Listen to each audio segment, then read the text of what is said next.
The world keeps changing, and Last Week Tonight with John Oliver keeps staying the same. As it begins its 5th season on Sunday, this topical HBO comedy series is sticking with the format that has helped it stand out in the crowded late-night field, a mix of quick tongue-in-cheek takes on current events and longer, satirical contemplations of topics like the state of American coal mining and the Equifax security breach. Though its last new episode aired in November, Mr. Oliver said in a telephone interview this week that he and his staff had not been idle the past 3 months. "What we're doing is researching stories, trying to make sure the structural foundations are solid, trying to bank research that we know we can stand on top of," he explained. At the same time, Mr. Oliver said he appreciates that his show can do what his competitors on ad-supported broadcast and cable channels cannot. To get people into a narrative for 9 minutes, have a Doritos Locos Tacos ad, and then come back and say, "Oh, what were we talking about?"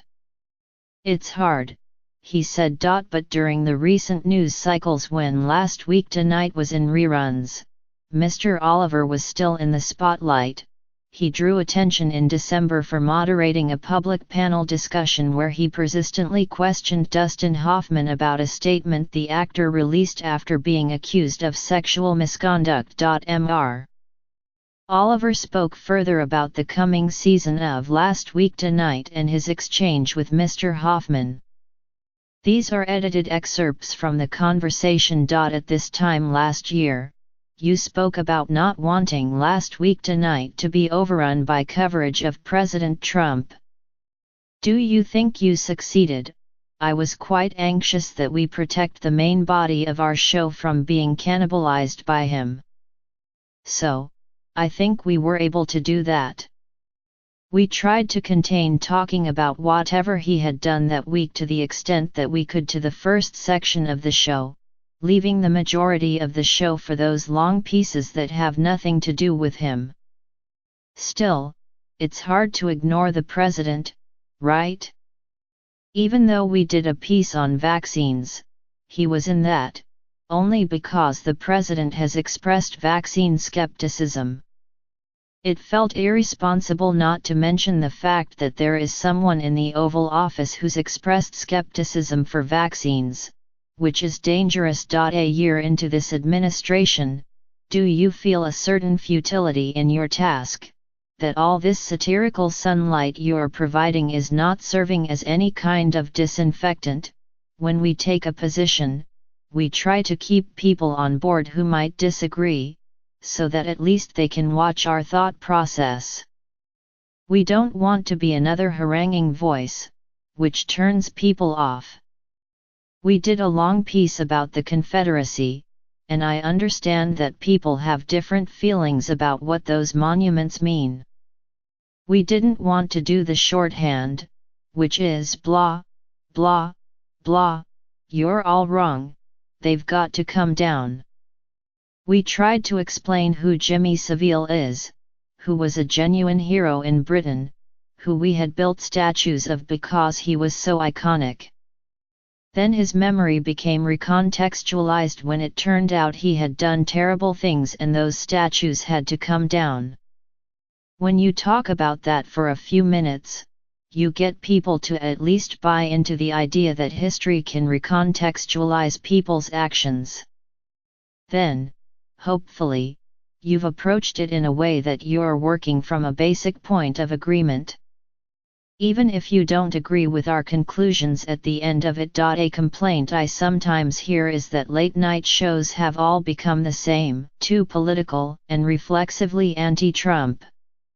Is it possible to do a topical comedy show anymore that doesn't fit this description? The idea that people are being turned off to the concept of comedy that's on at night is kind of absurd to me. I wouldn't make it a general argument. We're just tending our own garden.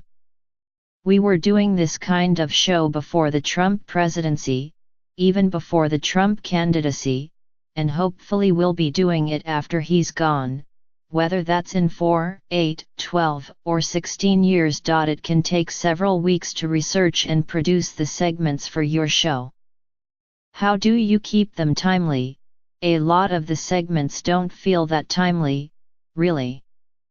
I don't know if anyone watches a comedy show going, "It's crazy that they didn't talk about Sinclair Broadcast Group enough."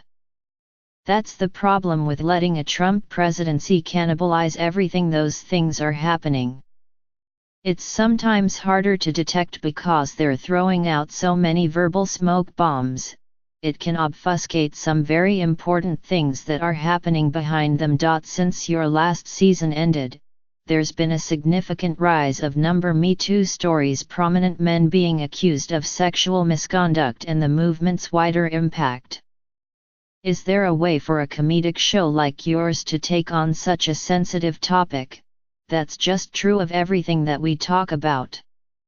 We're sometimes attracted to things that seem hard to write comedy about. You don't want to make fun of victims, whatever the story is. But you want to tell it delicately, with thought and rigorous attention to detail, and be unyielding over the quality of data you use. That takes a lot of work. That involves reading the studies that people cite, and even with the best ones in the world, advocacy groups are sometimes trafficking in data that is not as solid as you need it to be. So you try and find something else. But that is a meticulous process. Attitudes on the topic are shifting rapidly.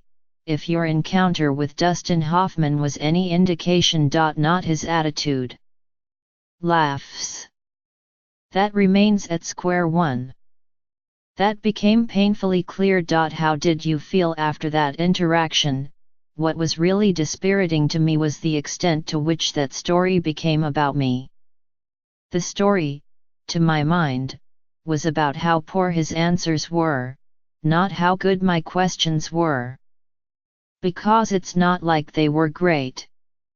It's not like there was any great insight coming from me there. Do you think people responded to it because you were doing what they want to see journalists do, which is speak truth to power and confront those accused of wrongdoing?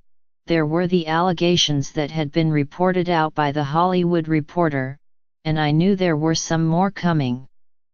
He was going to have to address this with the next person he spoke to. Now, sadly, for everyone involved, that person was me.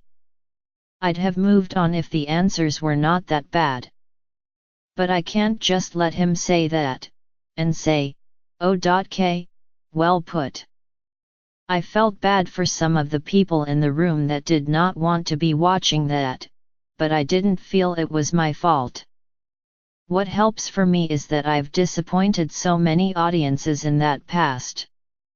The concept of a room full of people being angry with me is by no means new to me. Does a moment like that start to blur the line between your identity on the show and in real life? Now you have to be a radical truth teller in all situations.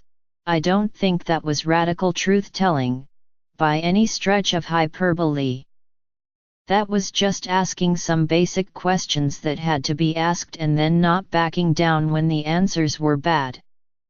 Where it intersects with this show is it doesn't, really. People are more than one thing. I don't know if I subscribe to the idea that, because you take a stand on one issue, you must take a stand on all others. That feels absurd. Are you getting fewer invitations to moderate these types of events? I will say, I had almost no invitations beforehand, and I'm anticipating rolling snake eyes for the rest of my life. I've just freed up many evenings for myself in the future. That's how you get rewarded for moments like that.